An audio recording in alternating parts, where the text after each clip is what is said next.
Chapter 12. A Meeting. One evening, a few days after the writing had appeared in Charlotte's Web, the spider called a meeting of all the animals in the barn cellar. "I shall begin by calling the roll. Wilbur?" "Here," said the pig. "Gander?"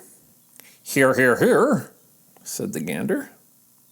"You sound like three ganders," muttered Charlotte. "Why can't you just say here? Why do you have to repeat everything?" "It's my idiosyncrasy," replied the gander. "Goose?" "Here, here, here," said the goose. Charlotte glared at her. "Goslings, 1 through 7? Beep, beep, beep, beep, beep, beep, beep, beep, beep, beep, beep, beep, beep, beep, beep, beep, beep, beep, beep, beep, said the goslings. "This is getting to be quite a meeting," said Charlotte. "Anybody would think we had 3 ganders and 3 geese and 21 goslings. Sheep?" "Yeah," answered the sheep all together. "Lambs?" "Yeah," answered the lambs all together. "Templeton?" No answer.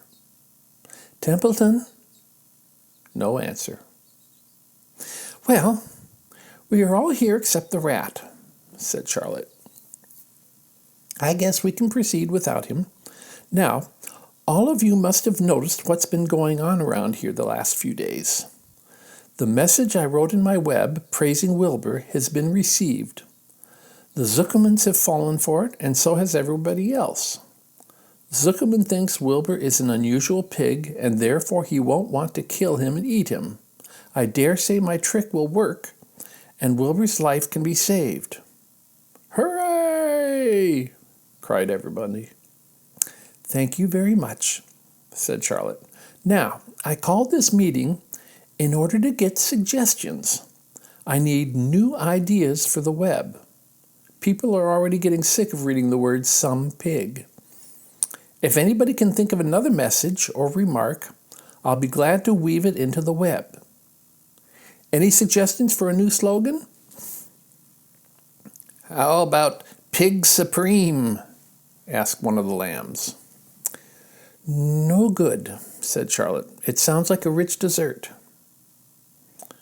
"How about Terrific, Terrific, Terrific?" asked the goose. "Cut that down to 1 terrific, and it will do very nicely," said Charlotte. "I think terrific might impress Zuckerman." "But Charlotte," said Wilbur, "I'm not terrific." "That doesn't make a particle of difference," replied Charlotte. "Not a particle. People believe almost anything they see in print. Does anybody here know how to spell terrific?" "I think," said the gander, "it's TEERRRIIFFCCCCC. "What kind of an acrobat do you think I am?" said Charlotte in disgust. "I would have to have St. Vitus's dance to weave a word like that into my web." Sorry, said the gander. Then the oldest sheep spoke up. "I agree that there should be something new written in the web if Wilbur's life is to be saved. And if Charlotte needs help in finding words, I think she can get it from our friend Templeton. The rat visits the dump regularly and has access to old magazines. He can tear out bits of advertisements and bring them here to the barn cellar so that Charlotte can have something to copy." "Good idea," said Charlotte.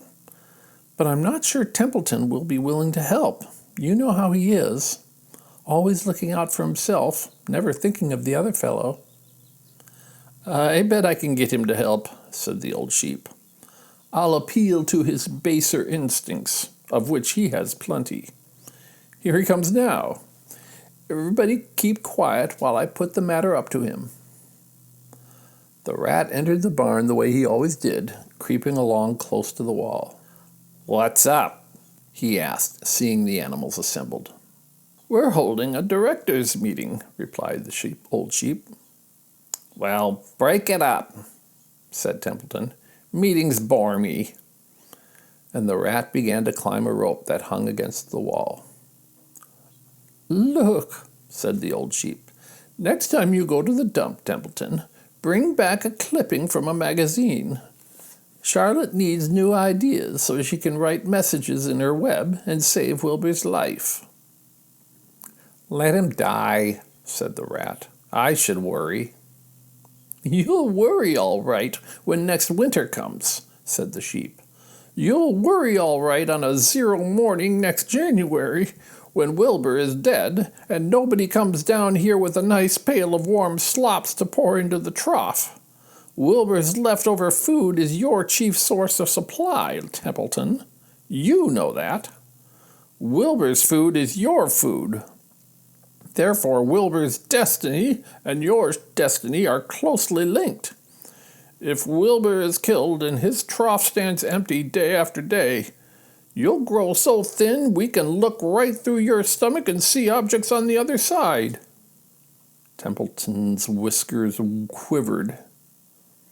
Maybe you're right, he said gruffly. I'm making a trip to the dump tomorrow afternoon. I'll bring back a magazine clipping if I can find one.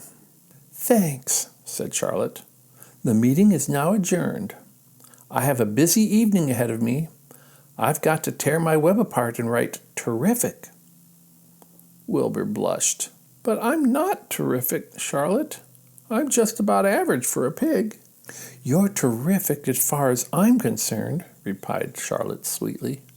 And that's what counts. You're my best friend, and I think you're sensational. Now stop arguing and go get some sleep.